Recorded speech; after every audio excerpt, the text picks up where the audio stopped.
Success captivates humanity's deepest desires, and countless philosophers have offered different paths to achieve it. However, the Russian literary giant Leo Tolstoy suggested a paradoxical truth. The more successful you become, the more miserable you'll be. You can chase wealth, fame, and power like everyone else, but Tolstoy's profound final message reveals a different approach. He explained how true fulfillment and inner peace come not from climbing higher, but from understanding why every step up the ladder of success actually brings you further from happiness. Before his death, Tolstoy came to a realization that would challenge everything society taught us about success and achievement. This insight wouldn't just change his life, it would go on to influence some of the world's greatest leaders and thinkers, from Gandhi to Martin Luther King Jr. When Tolstoy reached the pinnacle of his success, he had everything society told him would bring happiness. His novels were acclaimed worldwide, his wealth was immense, and his influence reached the highest circles of Russian society.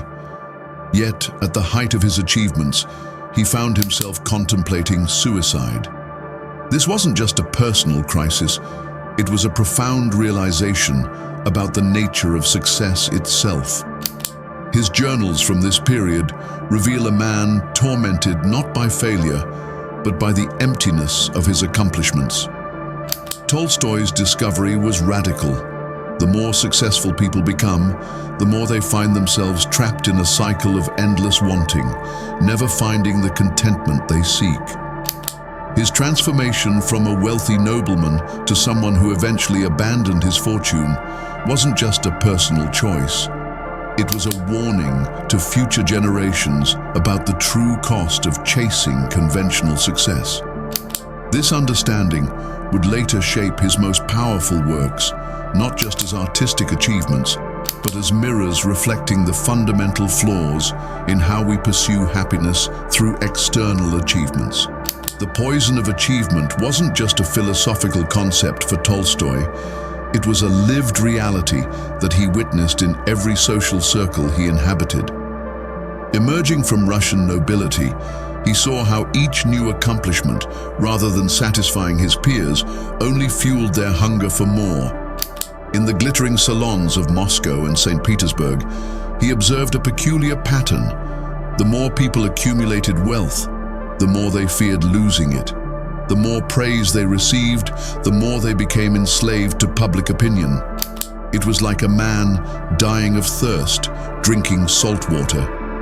Each sip only made him thirstier.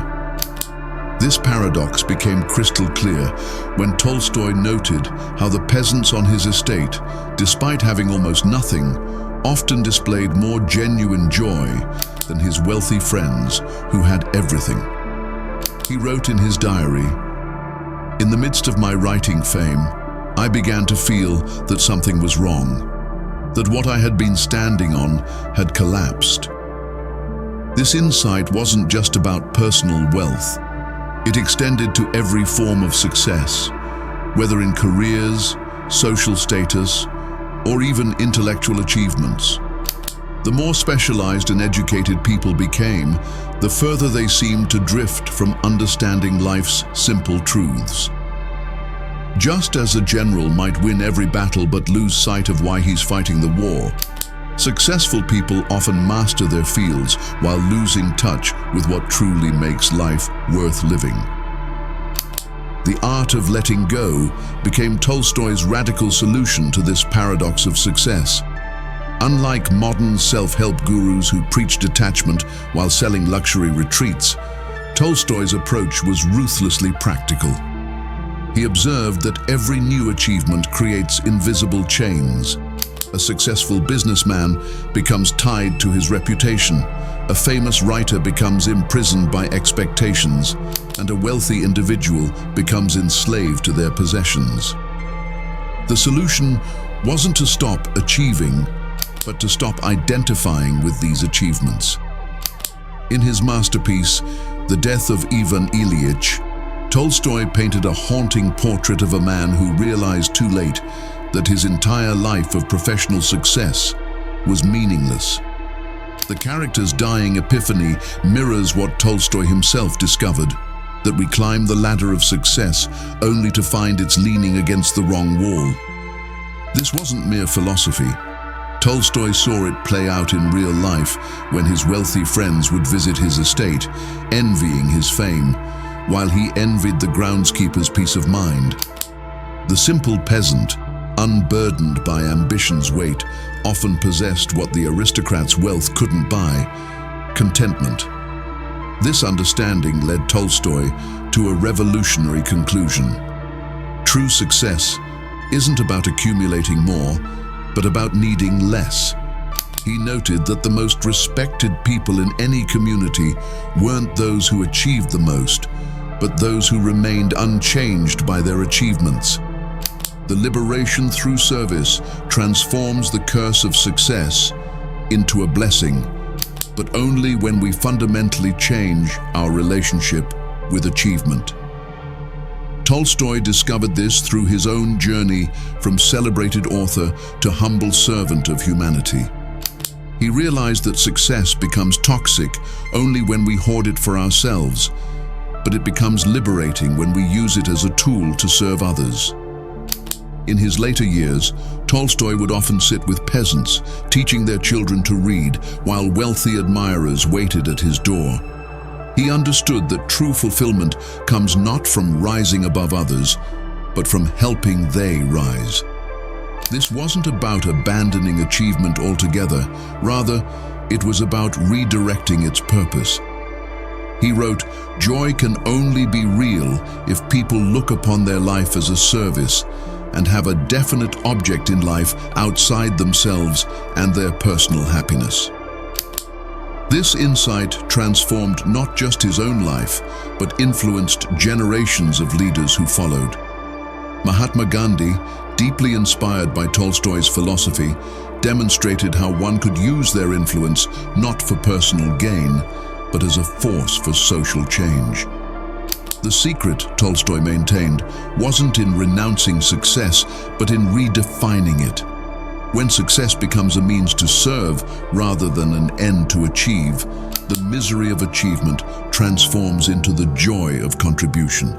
The very things that once brought emptiness, wealth, influence, knowledge, become tools for meaningful impact when directed toward the welfare of others. In today's world of hustle culture and endless achievement chasing, Tolstoy's final message rings truer than ever. We see successful entrepreneurs, celebrities, and high achievers frequently discussing their battles with depression and emptiness, unknowingly echoing what Tolstoy discovered over a century ago. His insight wasn't just about the problems of success, it was about its solution. The path to fulfillment isn't about abandoning your achievements or living in poverty. It's about transforming your relationship with success itself. When you stop using achievements as a way to elevate yourself above others and start using them as tools to lift others up, something remarkable happens. The very success that once brought misery becomes a source of genuine joy. As Tolstoy beautifully expressed in his final writings, there is only one time that is important: now. It is the most important time because it is the only time we have any power to act. This understanding liberates us from the endless cycle of wanting more and brings us back to what truly matters, not what we can achieve for ourselves, but what we can contribute to others. The next time you reach a milestone of success, remember Tolstoy's wisdom. True fulfillment doesn't come from rising higher, but from lifting others as you climb.